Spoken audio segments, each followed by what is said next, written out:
उच्च शिक्षित महाराष्ट्रातील तरुणांचा चक्क सायबर गुन्ह्यामध्ये समावेश असल्याचे नवी मुंबई पोलिसांनी उघडकीस आणले।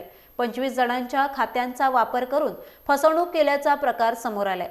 सायबर गुन्ह्यांमध्ये झारखंड, राजस्थान येथील गुन्हेगारांची नावे पुढे येत असतात। मात्र आता सांगली, कोल्हापूर येथून दोघांना अटक करण्यात आली आहे। पार्ट टाइम नोकरीच्या बहाण्याने पैसे उकळून ऑनलाईन फसवणूक करणाऱ्या टोळीत महाराष्ट्रातील तरुणांचा समावेश होता। त्यापैकी एकाने पोलिसांना अनेकदा चकवा दिल्याची माहिती पोलिसांकडून मिळाली आहे। सायबर गुन्ह्यांमध्ये अनेकदा कोल्हापूर, सातारा येथील तरुणांचा देखील सहभाग होत असल्याचं समोर आलंय।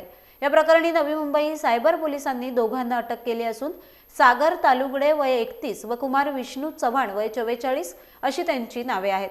सागर हा कोल्हापूरचा तर चव्हाण साताऱ्याचा आहे। 17 लाखाच्या फसवणुकीच्या गुन्ह्याच्या तपासासाठी सायबर सेलचे वरिष्ठ निरीक्षक गजानन कदम यांनी पथक केले होते।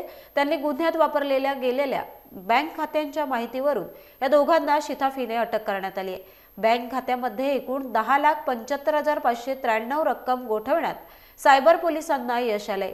देशभरात त्यांनी 30 गुन्हे केले असून 4 गुन्हे उघडकीस आले आहेत। विशेष म्हणजे आरोपी डिप्लोमा इंजिनियर असल्याची माहिती पोलिसांकडून प्राप्त झाली आहे।